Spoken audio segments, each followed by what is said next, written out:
if inspiration doesn't strike, I don't feel compelled to write the story. Mm-hmm. You know what I mean? Because time's a valuable thing. If you're going to invest the time in the story, it's got to be something that speaks from your heart. Yeah. You know, gets you excited, not something that you're forcing on paper for the sake Well, of I just would say, doing it. you know, table it in the, you know, in your brain everything. Filing cabinet, and then, you know, see if you can find that inspiration sometime. Yeah. You know? One other thing I do is, you know, if I get an idea, I like to sit on it for a little bit, because if I'm equally as excited when I finally sit down to put it to paper, then I know it's a good idea. If I have doubts, then I know I can maybe put it back away, and it needs a little bit more time working on it or thinking on it before it starts to come out again, you know? And I don't know if you guys feel the same way about that. I mean, I can tell you, I do sit on a story for a long time before I put any kind of outline together. Like I sit and just think about it, like what's going to happen, where it's going to go, what kind of, you know, beats you're going to cover in it, things like that. And then I'd say sometimes I can think about it for 2 or 3 months at least before I do anything, you know? I don't know. Yeah, how about you, Julius? What's your creative process when it comes to that? It's a little faster. So you know, when I come up with an idea and I'm excited about it, I dedicate a day or two to write out the entire outline, and I write it all out, and then I edit it about 2 or 3 times, and I store it away, hoping one day I could produce it.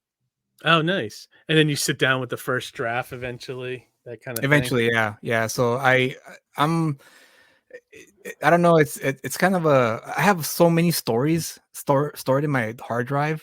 Of if I could just pick them out and just dedicate, you know, another month or two, I could have the script ready for the first issue. Nice. So that's my process, and it's kind of sad because, like, oh man, I wish I could. Oh, he could grab like 5 of these and I produce them all at once, you know? Kind of great. Yeah, right. I think that would be too much, though, right? I think the more time you spend with a story, the better it can get, right? The more you can think it through, the more it's marinating. You can put into it. Yeah, exactly. Nandor, for you, like, I mean, for example, what was your creative process on the beginning of The Fabled Offering? Yeah, you know, this is a book that has been a much longer process for me than usual, because my other books have been either, you know, longer series or at least limited series, and this is just a one shot. But I had to do a lot of world building to like actually start to understand just how the world operates, and to make sure that everything feels organic for the world. And so you know, I started writing it, or started brainstorming it last year, and I was writing out the story and outlining it and just writing down a bunch of notes. And then while I'm doing that, I'm of course trying to come up with character designs and like how I want the world to look, how I want it to feel. And so I had to create this visual document where I just had like, this is what the world looks like and feels like, and this is what each character looks like, and what they're wearing.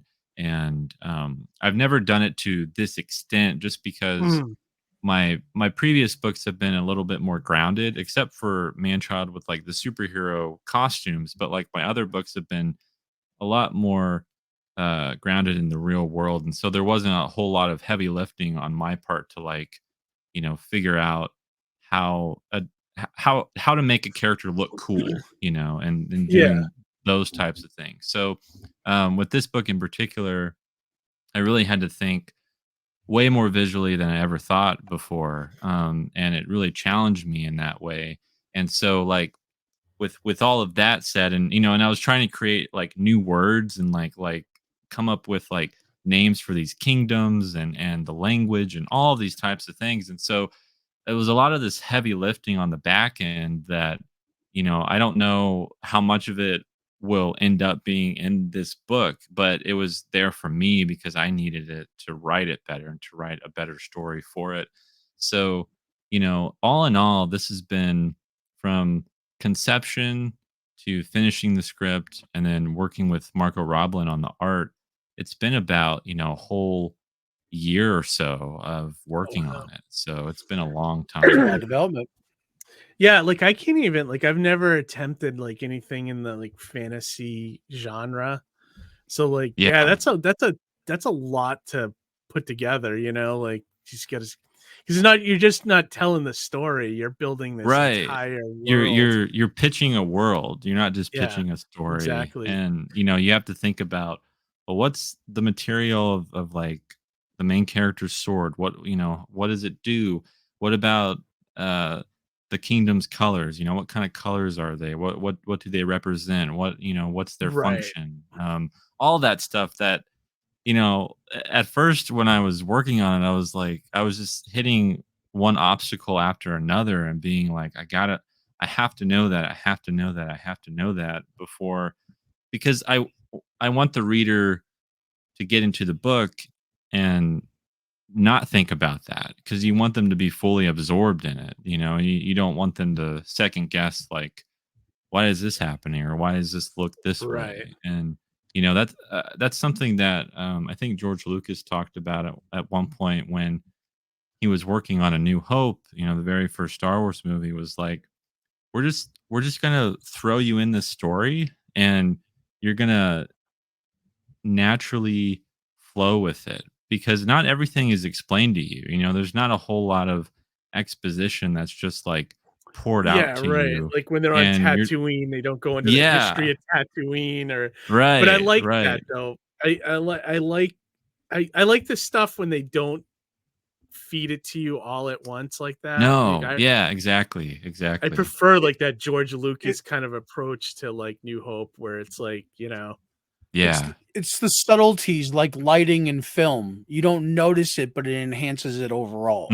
Yeah. You know what I mean? Yeah. Yeah, like you don't want to think about that. You don't want to think like, how are they lighting this? Like it just captures you, and you're already in it, and before you know it, you're invested, and you're like, "Oh wow." Like Yeah. I want to know what's going to happen.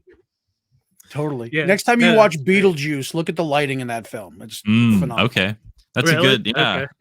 I almost watched that this weekend, so I should Well, do they were that. doing a 24-hour marathon, which made me notice it, because I watched the movie in several different parts Yeah. out of order. So it made me Okay. look at different things that weren't in continuity of the movie. So I was like, oh, when they're talking about Beetlejuice, they had this like light come up from under, and it looked very ominous, like a ghost story was being told. And that informs the character so much. Do you know what I mean? Yeah. Yeah, interesting. And the same thing could be said for comics with coloring, shading, inking, Right. Oh, absolutely. those All that fine-tuned stuff details where you don't notice it, but it enhances it overall. Yeah. Lettering, the way the lettering's done. Totally Absolutely. the lettering. Lettering, yeah, that's a huge part. Especially the lettering. Oh, sorry. No, I'm not.